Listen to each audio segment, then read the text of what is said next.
Hello everyone, welcome to my YouTube channel. दोस्तों, हमने last video के अंदर डिस्कस किया था, ये जो हम पेपर डिस्कस कर रहे थे उसमें सेक्शन ए डिस्कस किया था हमने।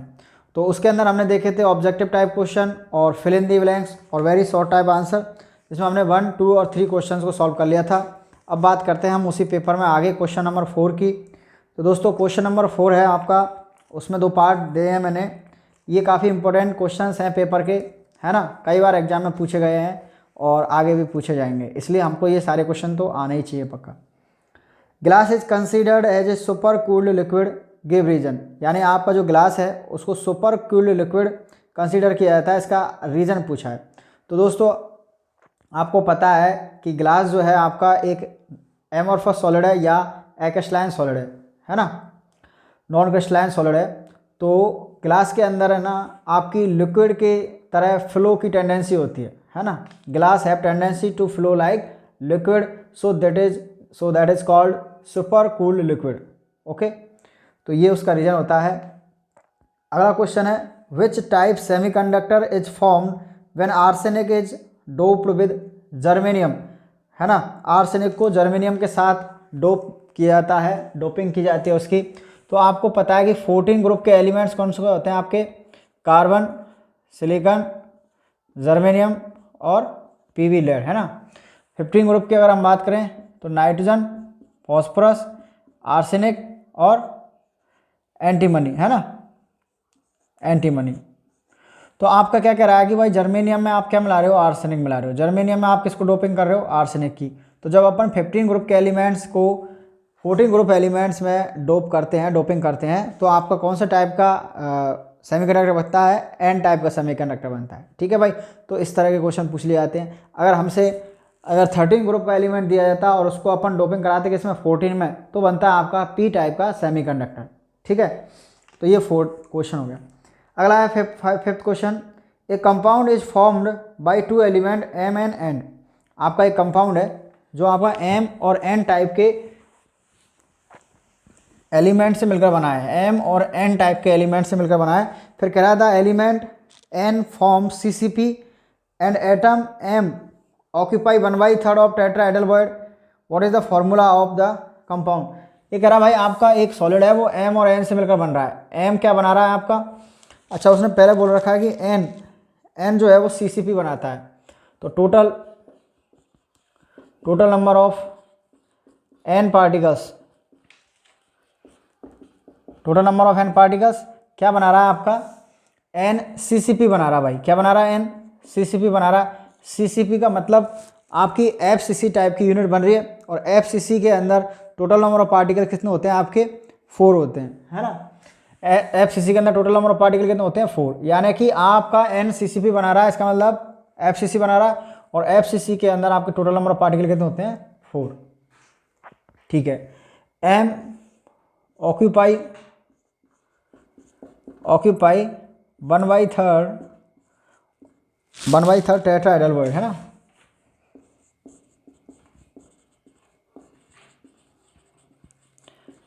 टेट्राहेड्रल वर्ड्स को ऑक्यूपाई करता है ना। तो टेट्राहेड्रल वर्ड ऑक्यूपाई करता है। So total number of M particles,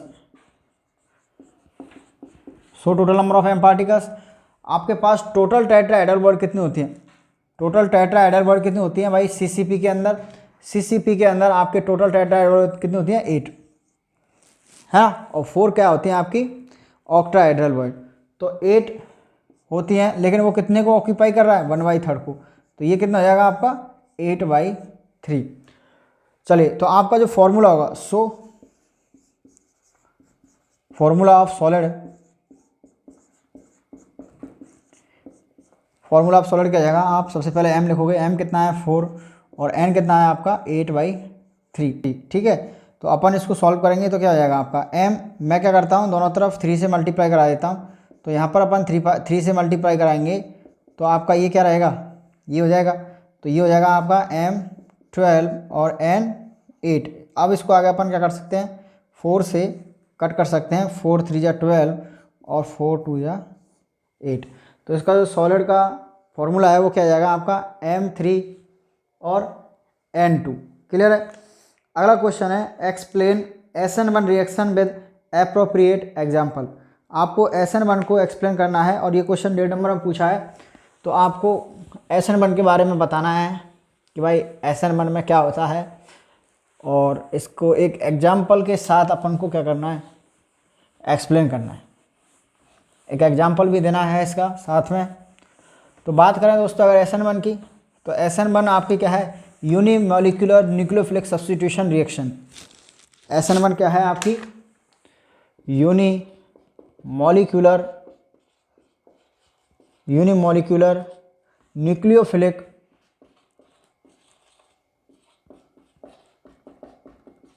substitution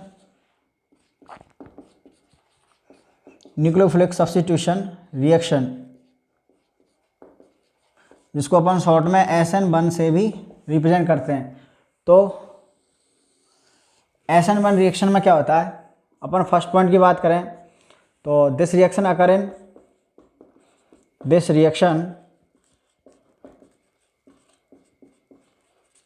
in 2 steps. ठीक है ना। ये रिएक्शन कितने स्टेप में होती है, 2 स्टेप में होती है। This is first order reaction,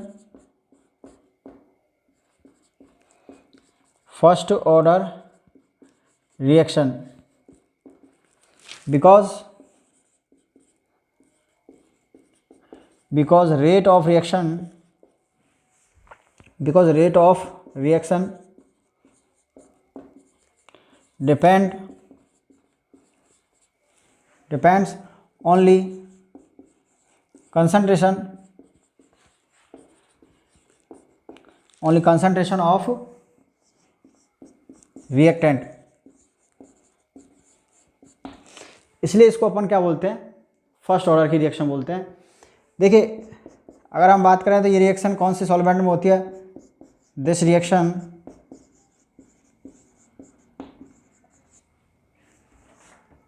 occur in polar protic solvent, ये पोलर प्रोटेक्ट सॉल्वेंट में होती है। अब बात करते हैं इसमें, ये 2 स्टेप में होती है, तो अपन यहाँ पर फर्स्ट स्टेप इसकी लिखेंगे और एक एग्जांपल लेते हैं अपन साथ में। CH3 का होल थ्राइस CBr, ये ले लिया मैंने, है ना भाई। ओके, ये आपका रिएक्टेंट हो गया।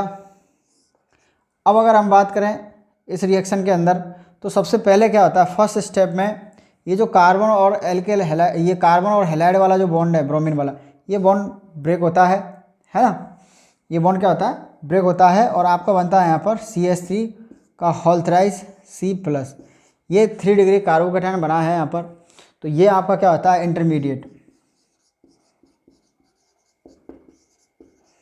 Intermediate carbocation. साथ में आपका यहाँ पर निकल जाता है बाहर Br-। ठीक है भाई। नेक्स्ट स्टेप में क्या होता है, यहाँ पर सेकंड स्टेप में आपका ये जो कार्बोकैटायन बना है, इस पर न्यूक्लियोफाइल क्या करता है, आपका अटैक करता है। इस पर क्या करता है, न्यूक्लियोफाइल अटैक करता है, और आपका न्यूक्लियोफाइल इस पर अटैच हो जाता है। ठीक है, तो ये आपकी रिएक्शन हो गई। यहाँ पर ये जो फर्स्ट स्टेप है, ये फर्स्ट स्टेप आपका क्या होता है, RDS होता है। ये स्लो स्टेप होता है। कैसा होता है, ये स्लो। एंड ये जो बॉन्ड ब्रेक होता है यहाँ पर, ये एक स्लो स्टेप है। बाकी ये जो सेकंड स्टेप है, ये कैसी होती है, फास्ट है। और आपको पता है कि जो स्लो स्टेप होती है वही क्या होती है, आपकी रेट डिटरमाइनिंग स्टेप होती है। सही है ना।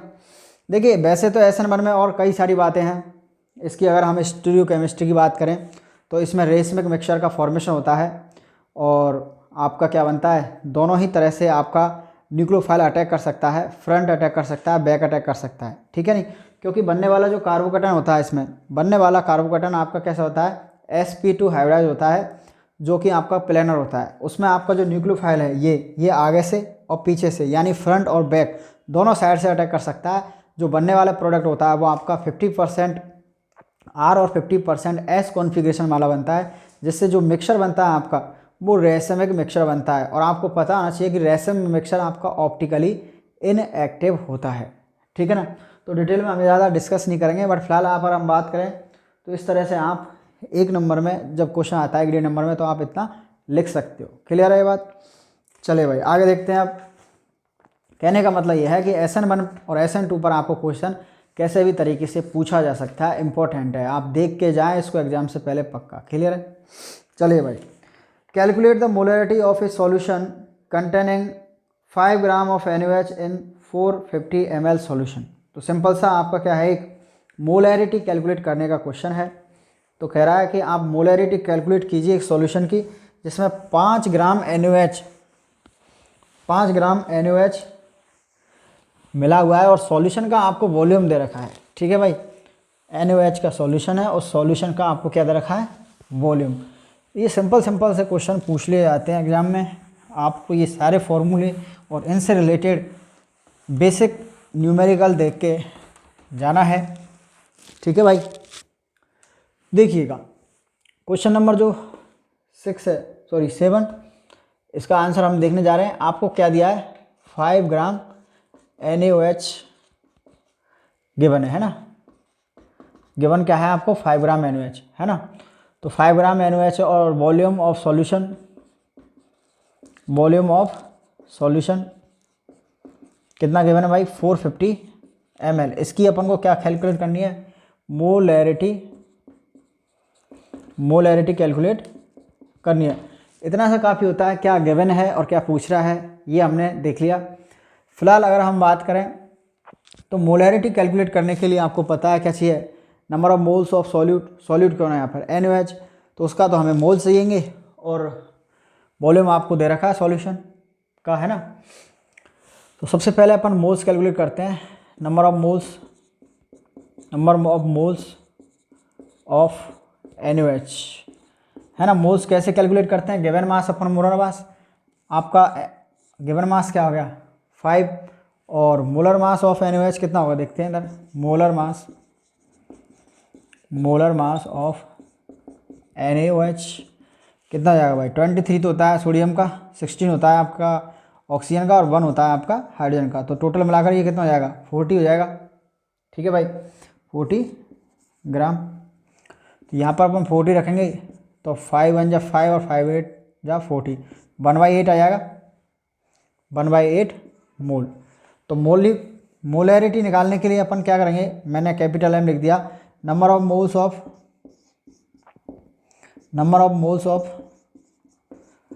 NaOH क्या है यहाँ पर, सॉल्यूट है आपका। और वॉल्यूम ऑफ सॉल्यूशन वैसे तो लीटर में लेते हैं अपन, लेकिन आपको गिवन है किसमें, ml में, है ना। तो अपन क्या कर देते हैं, 1000 से मल्टीप्लाई कर देते हैं। तो कैपिटल M इक्वल टू क्या हो जाएगा आपका 1/8 है, अपॉन नीचे क्या है आपका 450 इंटू 1000, सही है ना। तो इसको अपन क्या लिख सकते हैं, 1/8 इंटू 450, 1/8 इंटू 450 इंटू 1000। चलिए मैं इसको थोड़ा ऊपर करता हूँ सॉल्व।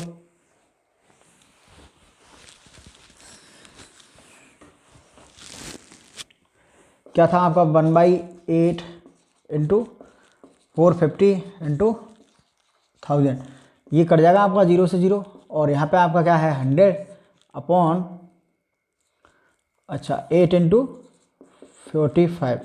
25 से कैंसिल हो सकता है आपका, 5 से कैंसिल हो सकता है, और ये 20 है ना, और ये आपका 9। तो ये हो जाएगा आपका 20/72। अगर हम इसको सॉल्व करें तो अभी हम इसको 2 से कैंसिल कर सकते हैं, 2 10 जा 20 है ना, और ये हो जाएगा आपका 36। अभी भी हम इसको कैंसिल कर सकते हैं 5/18, ठीक है ना। तो इसको अगर सॉल्व करेंगे तो इसका आंसर आएगा आपका 0.27 मोल पर लीटर। ठीक है भाई, तो ये आ गया आपका उस 5 ग्राम NaOH कंटेनिंग सॉल्यूशन का मोलैरिटी। ठीक है, सिंपल सा क्वेश्चन था। अगला है right definition order of reaction. Right definition of order of reaction. Order of reaction क्या होती है? ऑर्डर ऑफ रिएक्शन अपन ने पढ़ रखा है आई अच्छे से कि अगर आपको किसी भी रिएक्शन का रेट इक्वेशन गिवन है, क्या है? रेट इक्वेशन गिवन है, तो हम जो कंसंट्रेशन है किसकी? रिएक्टेंट की, उनकी पावर का अगर हम सम कर देते हैं तो उनकी जो पावर का सम है वही क्या होता है? Order of reaction. लेकिन इसको डिफाइन कैसे करेंगे देखिएगा। कोई रिएक्शन है आपकी R से P, तो उस टाइम पे अगर हम इसकी रेट इक्वेशन लिखें, रेट इक्वल टू K और R की पावर जो भी है, चलो अच्छा हम क्या करते हैं, दो रिएक्टेंट ले लेते हैं A प्लस B से P। अगर इसका हम रेट इक्वेशन लिखें तो rate equal to K, A की पावर अल्फ़ा और B की पावर बीटा, इन दोनों पावरों को अगर हम सम कर देते हैं तो इसी को हम बोलते हैं ऑर्डर ऑफ रिएक्शन। तो ऑर्डर ऑफ रिएक्शन को कैसे डिफाइन कर सकते हैं? In a rate equation of a reaction the sum of power of reactants concentration is called order of reaction. Clear है? आधा नंबर का क्वेश्चन था, एक नंबर में भी पूछा सकता है। अगला है show that in A reaction order in A first order reaction time required for completion of 99.9% is 10 time of half life. यानी कि ये कह रहा है कि आपकी कोई रिएक्शन है फर्स्ट ऑर्डर की, उसको 99.9% कंप्लीट होने में जो लगने वाला टाइम है T 99.9% equal to 10 time of T half. ये आपको प्रूव करना है फर्स्ट ऑर्डर की रिएक्शन के लिए। काफ़ी फेमस क्वेश्चन है इस चैप्टर का। तो दोस्तों इस क्वेश्चन को सॉल्व करने के लिए आपको सबसे पहले क्या करना है, आपको पता है कि फर्स्ट ऑर्डर रिएक्शन के लिए जो रेट इंटीग्रेटेड इक्वेशन होता है वो क्या होता है? K equal to 2.303 upon T, और यहाँ पर होता है log A upon A minus x. A क्या है? आपकी इनिशियल कंसंट्रेशन है और A माइनस एक्स है आपकी concentration of reactant at time T, है ना। अगर हम बात करें इसमें x क्या है तो x है concentration of product at time T।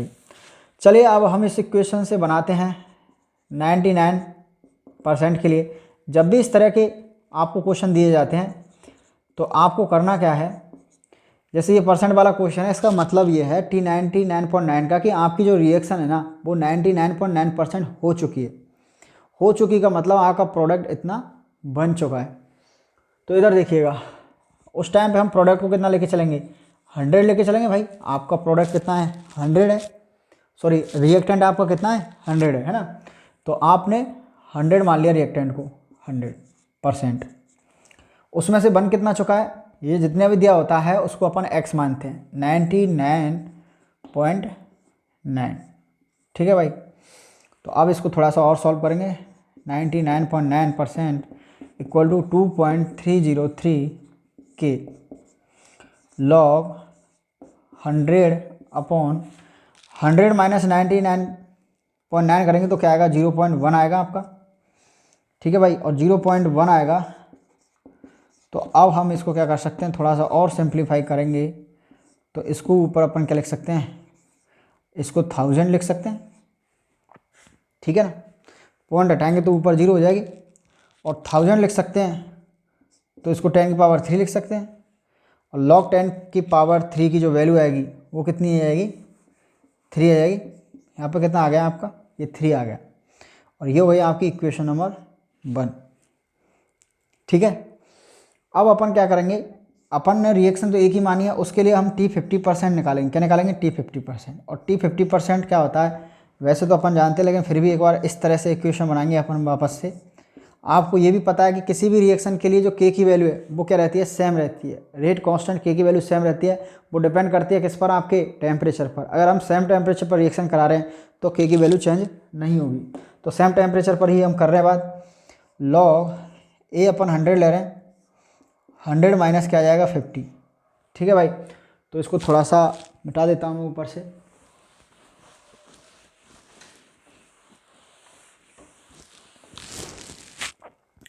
इसको सॉल्व करेंगे अपन तो क्या बचेगा? T50% equal to 2.303 upon K log, है ना, यहाँ आएगा आपका 100 अपॉन क्या आएगा? 50, है ना। इसको सही अपन सॉल्व करेंगे तो 50 से 2 टाइम कट जाएगा, ये आ जाएगा आपका log 2, है ना भाई।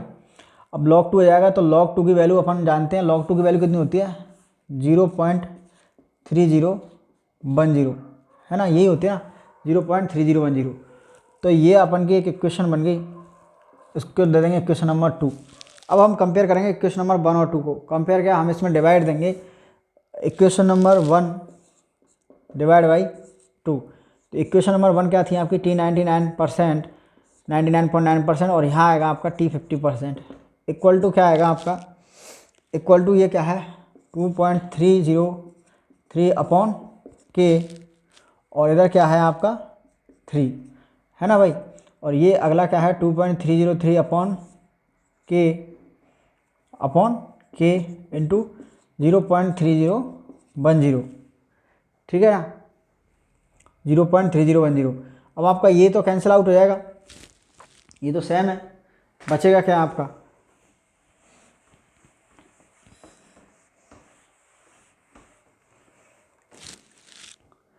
यहाँ बचेगा आपका T99.9% अपॉन T50%। तो ये बच रहा है आपका 3/0.3010, ठीक है भाई, 0.3010।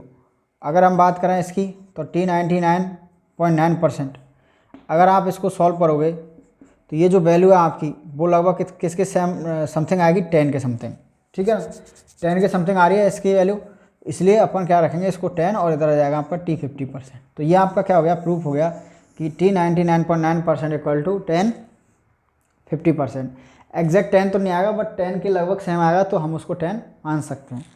अगला क्वेश्चन देखते हैं हम इसमें। अगला है right RNS equation.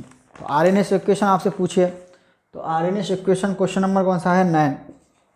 Question number 9 का फर्स्ट है आरएनएस इक्वेशन क्या होती है भाई, के इक्वल टू ए इंटू ई की power minus E A by R T. ये क्या होती है आपकी आरएनएस इक्वेशन, जिसमें के आपका क्या है रेट कांस्टेंट, ए है आरएनएस कांस्टेंट, या इसको अपन क्या बोलते हैं फ्रीक्वेंसी फैक्टर भी बोलते हैं, और ये आपका ई है ई ए क्या है एक्टिवेशन एनर्जी है, आर आपका गैस कांस्टेंट है, टी क्या है यहाँ पर टेम्परेचर, ठीक है। तो काफ़ी फेमस इक्वेशन है ये, इससे हम एक्टिवेशन एनर्जी निकाल सकते हैं, और भी रिलेशन देखते हैं।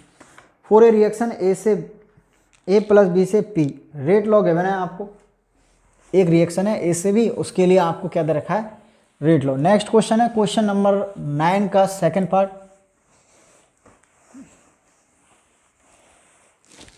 आपको क्या दे रखा है, एक रिएक्शन है ए प्लस बी से पी, ठीक है भाई, और इसके लिए हमें रेट इक्वेशन दे रखी है के ए की पावर 1/2 और बी की पावर क्या दे रखे हैं आपको 2 दे रखी है, ठीक है। इसमें हमसे पूछा है ऑर्डर ऑफ रिएक्शन। तो ऑर्डर ऑफ रिएक्शन कैलकुलेट करने के लिए हम क्या करते हैं, जब भी आपको किसी रिएक्शन का क्या गिवन होता है रेट इक्वेशन गिवन होती है, तो हम क्या करते हैं उसमें जो रिएक्टेंट की कंसंट्रेशन की पावर है उसका क्या कर देते हैं सम कर देते हैं। तो ये क्या हो जाएगा आपका 2 + 1/2 क्या हो जाएगा, ये 3/2 हो जाएगा, है ना, सॉरी 5/2 हो जाएगा, ये क्या हो जाएगा 5/2। तो ऑर्डर ऑफ रिएक्शन कितनी जाएगी आपकी 5/2, है ना, या 2.5 कह सकते हैं अपन। अगला क्वेश्चन है व्हाट इज लेंथेनॉइड कॉन्ट्रैक्शन। ये भी काफ़ी इंपॉर्टेंट क्वेश्चन है। Question number 10, what is lanthanoid contraction. Lanthanoid contraction क्या होता है कि भाई आपकी जो लेंथेनॉइड सीरीज है, जो लेंथेनॉइड सीरीज है वो कहाँ से कहाँ तक होती है भाई, सीरियम 58 से ल्यूटेशियम 71 तक। इसमें क्या होता है जब आप लेफ्ट से राइट जाते हो तो एटॉमिक नंबर जो है इंक्रीज होता है। लेफ्ट से राइट जाने पर जब हम इनके ट्राई पॉजिटिव जो आपके कैटायन है इसके, है ना, उनकी एटॉमिक रेडियस, और अगर हम ट्राई पॉजिटिव इनकी अगर रेडियस की बात करें तो आयनिक रेडियस की बात करेंगे, और अगर हम लेंथेनाइड की बात करें मतलब न्यूट्रल फॉर्म में, उस टाइम पे किसकी बात करेंगे एटॉमिक रेडियस की। तो इनकी लेफ्ट से राइट जाने पर जो atomic as well as ionic radius है वो आपकी क्या होती है रेगुलरली डिक्रीज होती है ना, विद एटॉमिक नंबर। आप जैसे जैसे लेफ्ट से राइट जाते हो तो इनकी एटॉमिक रेडियस और आयनिक रेडियस डिक्रीज होती है, आपका एटॉमिक नंबर बढ़ने के साथ साथ। इसी को हम क्या कहते हैं, लेंथेनाइड कॉन्ट्रैक्शन। ये जो डिक्रीजमेंट हो रहा है आपकी आयनिक रेडियस में और आपकी एटॉमिक रेडियस में, इसको हम क्या बोलते हैं, लेंथेनाइड कॉन्ट्रैक्शन। इसका रीज़न है आपका जो एफ ऑर्बिटल है उसका वीक सीलिंग इफेक्ट है ना, उससे उसका न्यूक्लियर चार्ज बढ़ जाता है। तो वो रीज़न की अलग बात है। फिलहाल अगर आपसे 1 नंबर में क्वेश्चन पूछा जाए कि लेंथेनाइड कॉन्ट्रैक्शन क्या है, तो आपको इतना सा लिखना है, ठीक है। रीज़न भी पूछ लिया जाता है कई बार। अगला क्वेश्चन है भाई, calculate magnetic movement for Mn+3। Manganese +3 के लिए आपसे क्या पूछा है, आपसे पूछा है इसका मैग्नेटिक मूवमेंट। तो अपन इसका क्या लिखेंगे, इसका इलेक्ट्रॉनिक कॉन्फ़िगरेशन लिखेंगे। मैग्नीज में तो क्या होता है, मैग्नीज में होता है आपका 3d5 4s2 है ना, लेकिन क्या है इसमें +3 है, तो 2 इलेक्ट्रॉन तो यहाँ से जाएंगे, ये हो जाएगा 0, 1 इलेक्ट्रॉन यहाँ से जाएगा, ये 4। तो D4 में तो आपके 4 के 4 क्या होंगे, अनपेड इलेक्ट्रॉन होंगे, 4 के 4, यानी कि n इक्वल टू क्या हो गया आपका 4। तो म्यू इक्वल टू आप निकाल सकते हो √n × n+2 मोर मैग्नेट्रॉन से। तो यहाँ पर जब आप n की वैल्यू 4 रखोगे तो क्या आएगा, √24 है ना। तो इसकी वैल्यू आपकी क्या आएगी, इसकी वैल्यू आएगी आपकी 4.904 मैग्नेट्रॉन। ये हो गया आपका ये क्वेश्चन। लास्ट क्वेश्चन देखेंगे अपन, question number 11। Write name of 2 lanthanide elements use in the formation of misch metal. Misch metal में कौन कौन सी लेंथेनाइड एलिमेंट यूज में आते हैं, तो दोस्तों आपको बता देते हैं अपन। इसमें आपके एक तो सीरियम है, सीरियम 40% यूज में आता है। लेंथेनम प्लस नियोडाइनियम ये आते हैं आपके 44% काम में। बाकी के बचे हुए इसमें आपकी कार्बन सल्फर वगैरह ये आते हैं, लेकिन अपन से 2 आपकी क्या पूछी है, लेंथेनाइड एलिमेंट, तो ये आपके यूज आते हैं मिस मेटल में। अगला है right the name of any lanthanide element exhibiting +4 oxidation state. यानी कौन से एलिमेंट है आपके जो +4 ऑक्सीडेशन स्टेट रखते हैं, है ना, लेंथेनाइड के अंदर। तो एक ट्रिक यहाँ पर अपन देखेंगे, सीने पर नदियाँ, सीने पर नदियाँ दिल तब। तो ये जो है आपके सीने, सीरियम, प्रेसियोडाइनम, नियोडाइनियम, DY और TB टर्बियम, ये सारे एलिमेंट जो हैं आपके क्या रखते हैं, +4 ऑक्सीडेशन शो करते हैं आपकी +3 के साथ। तो आपसे तो क्या पूछा है, एक पूछा है, तो कोई भी आप इनमें से एक बता सकते हो कि ये +4 ऑक्सीडेशन स्टेट रखता है। अगला है question, give reason phenol is more acidic than alcohol. आपसे पूछा है कि भाई फिनॉल जो है आपकी वो ज़्यादा एसिडिक होती है किसकी बजाय, एल्कोहल के कंपैरिजन में फिनॉल ज़्यादा एसिडिक होता है। तो इसका आपको क्या देना है, रीज़न देना है। तो सिंपल सा इसका रीज़न है, फिनॉल में भी एल्कोहलिक ग्रुप होता है आपका OH, और आपका किसमें, एल्कोहल में भी होता है। तो एल्कोहल में अगर OH है तो हमें एसिडिटी की बात करें तो भाई एसिड का काम क्या होता है, H+ देना, है ना। इसने अपना H+ दे दिया तो यहाँ पर नेगेटिव आएगा। ये हो गया आपका फिनॉक्साइड आयन। क्या बना इसमें, फिनॉक्साइड आयन बना। और इसमें जो है आपका H+ देने के बाद में जो नेगेटिव चार्ज आएगा, इससे बनेगा आपका एल्कोक्साइड। ये एल्कोक्साइड आयन बना। अब बात करते हैं कि स्टेबिलिटी किसकी ज़्यादा है। जिसकी स्टेबिलिटी ज़्यादा वो ज़्यादा एसिडिक होता है। अब देखना क्या है, फिनॉक्साइड आयन में अपन देखें इस नेगेटिव चार्ज का, ये नेगेटिव चार्ज आपका क्या करता है, रेजोनेंस करता है, रेजोनेंस में पार्टिसिपेट करता है। और रेजोनेंस में पार्टिसिपेट करने की वजह से ये 5 रेजोनेटिक स्ट्रक्चर बनाएगा, जो कि मोर स्टेबल है as compare to alkoxide ion. Alkoxide ion में आपका रेजोनेंस नहीं हो रहा है, इसमें तो ये उल्टा R आपका क्या कर रहा है, +I इफेक्ट से या +H इफेक्ट से क्या कर रहा है, आपका इलेक्ट्रॉन डोनेट करता है, जिससे इसकी स्टेबिलिटी और कम हो रही है। तो बात करें अगर हम एसिडिटी की, तो किसकी ज़्यादा होगी, एल्कोहल की, सॉरी फिनॉल की, है ना। तो उसका रीज़न क्या है, क्योंकि फिनॉल में फिनॉक्साइड आयन बनता है H+ डोनेट करने के बाद में, जो कि रेजोनेंस में पार्टिसिपेट करता है और मोर स्टेबल हो जाता है। इसलिए फिनॉल की एसिडिटी एल्कोहल से ज़्यादा होगी। अगला क्वेश्चन क्या है देखते हैं। ये कह रहा है कि right 2 difference between RNA and DNA। DNA और RNA में आपसे केवल 2 डिफरेंस पूछे हैं। वैसे डिफरेंस तो 5-6 अपन को पता है, बट अपन 2 ही लेके आएंगे। पहला डिफरेंस क्या है भाई, DNA में, DNA के नाम से ही अपन को पता है कि डीऑक्सी राइबो न्यूक्लिक एसिड, है ना। तो इसमें जो पेंटोस शुगर होती है वो कौन सी होती है आपकी, डीऑक्सी राइबो पेंटोस शुगर होती है। और उसमें क्या होती है आपकी RNA में राइबो पेंटोस शुगर होती है। एक डिफरेंस तो ये हो गया। डीएनए आपके रेस्पॉन्सिबल होते हैं हेरिडिटी के लिए और वो होता है आपका प्रोटीन सिंथेसिस के लिए, ठीक है। और एक और बता देते हैं आपके लिए, जो आपका नाइट्रोजिनस बेस होता है ना, वो उसमें डीएनए में कौन कौन से होते हैं, एडेनिन, ग्वानिन, साइटोसिन और थाइमिन, ये 4 आपके नाइट्रोजनी बेस होते हैं। और आरएनए में हम बात करें तो एडेनिन, ग्वानिन, साइटोसिन और थाइमिन की जगह पर वहाँ कौन सा होता है, यूरेसिल। ये 3 डिफरेंस की अगर हमने बात करी है, और भी आप पढ़ के जा सकते हो, 4 भी पूछ सकता है। चलिए अगला क्वेश्चन है, explain with example denaturation of protein. Protein का डीनेचुरेशन को अपन को एग्जाम्पल के साथ बताना है। डीनेचुरेशन ऑफ प्रोटीन क्या होता है भाई, प्रोटीन को गर्म करने पर या उसमें और कोई फिजिकल चेंज करने पर जो प्रोटीन का जो मेन बायोलॉजिकल वर्क है, जो उसका मेन बायोलॉजिकल काम होता है, वो चेंज हो जाता है ना, उसमें चेंज आ जाता है। इसी को अपन क्या कहते हैं, प्रोटीन का डीनेचुरेशन। इसका एग्जाम्पल है, आप अंडे को बॉईल करते हो तो उसमें प्रोटीन का क्या हो जाता है, डीनेचुरेशन। जो उसका बायोलॉजिकल वर्क है वो क्या हो जाता है, चेंज। ठीक है भाई। अगला है, गिव IUPAC नेम। तो आपको 3 एग्जाम्पल दिए, इनके IUPAC नेम पूछे जा रहे हैं। तो फिलहाल से जल्दी से इनको सॉल्व करते हैं। बहुत सिंपल आपके क्वेश्चन है। तो फर्स्ट है आपका CH2 double bond CH single bond CH2OH। तो ये आपका एक एल्कोहल है। अगर हम बात करें इसमें कार्बन चेन की, तो 3 कार्बन की कार्बन चेन है। नंबरिंग करते हैं भाई, नंबरिंग इधर से करेंगे तो फर्स्ट नंबर किसको मिलेगा, कार्बन डबल बॉन्ड को, और अगर इधर से करेंगे तो अपन को OH को मिलेगा। OH आपका एक फंक्शनल ग्रुप है, तो प्रायोरिटी इसको जल्दी देंगे अपन। तो ये 1 नंबर पे, ये 2 पर और ये 3 पर। तो बात करें इसके नॉमेनक्लेचर की, तो ये हो जाएगा आपका प्रोप, 3 कार्बन के वजह से, है ना।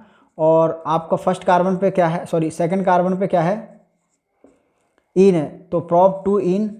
और 1 कार्बन पे क्या है, ऑल, तो प्रोप 2 इन 1 ऑल।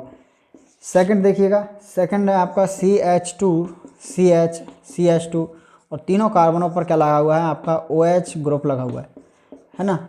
तो नंबरिंग की बात करें तो कहीं से भी कर लो, बात एक ही है इसमें, तो 3। तो ये हो जाएगा आपका प्रोप 1, 2, 3 ट्राई ऑल। सही है ना। चलिए अगला देखिए, C नंबर पे क्या है आपका CH3OCH, ये एक ईथर है ना भाई।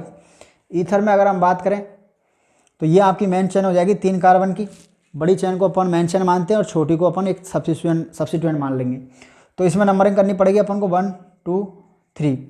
इसका नाम क्या होता है, मेथॉक्सी। तो 2 पर क्या लगा हुआ है आपका, मेथॉक्सी। तो 2 मेथॉक्सी प्रोपेन। तो ये नॉमेनक्लेचर वाला भी क्वेश्चन अपन का कंप्लीट होता है। अब एक लास्ट क्वेश्चन है आपका सेक्शन बी के अंदर 15।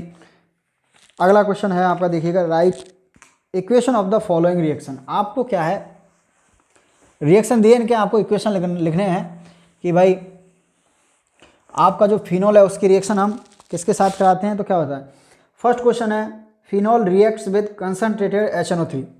अगर आप फिनॉल की कंसनट्रेटेड HNO3 के साथ रिएक्शन कराते हो तो क्या होता है, इसका हमें क्या देना है, इक्वेशन। फिनॉल की आप कंसनट्रेटेड HNO3 के साथ कराते हो तो भाई पिक्रिक एसिड बनता है। क्या बनता है, पिक्रिक एसिड। पिक्रिक एसिड क्या होता है, पिक्रिक एसिड होता है 2,4,6 ट्राइनाइट्रोफिनॉल, 2,4,6 ट्राइनाइट्रोफिनॉल, ठीक है ना, 2,4,6 ट्राइनाइट्रोफिनॉल ये बनता है। पहले तो ये हो गया कंसनट्रेटेड HNO3 के साथ। अगला है कि आप डाइल्यूट HNO3 के साथ रिएक्शन करा रहे हो, किसके साथ करा रहे हो, डाइल्यूट HNO3 के साथ। जब डाइल्यूट HNO3 के साथ कराते हैं तो आपको एक बार ऑर्थो और एक बार पैरा नाइट्रोफिनॉल बनता है। एक बार तो ऑर्थो नाइट्रोफिनॉल और एक बार क्या बनता है आपका, पैरा नाइट्रोफिनॉल, ठीक है भाई। ये होता है डाइल्यूट HNO3 के साथ। अगला है phenol react with zinc dust. तो ये अपन ने पहले भी डिस्कस कर ली थी कि आप फिनॉल की रिएक्शन जिंक डस्ट के साथ कराते हो। तो फिनॉल की रिएक्शन जिंक डस्ट के साथ कराने पर आपकी क्या है, बेंजीन बन जाती है ना। तो ये लैंग्वेज में भी पूछ सकता है कि फिनॉल से आप बेंजीन कैसे बनाओगे। तो ये आपकी क्या बन जाएगी, बेंजीन, और यहाँ साथ में बनता है आपका ZNO। ठीक है भाई। तो ये था अपन का, ये मानो आपने सेक्शन A कर लिया, सेक्शन B कर लिया, ठीक है ना। अब आपका आता है सेक्शन C, जिसको अपन करेंगे नेक्स्ट वीडियो में सॉल्व। जब तक के लिए थैंक यू।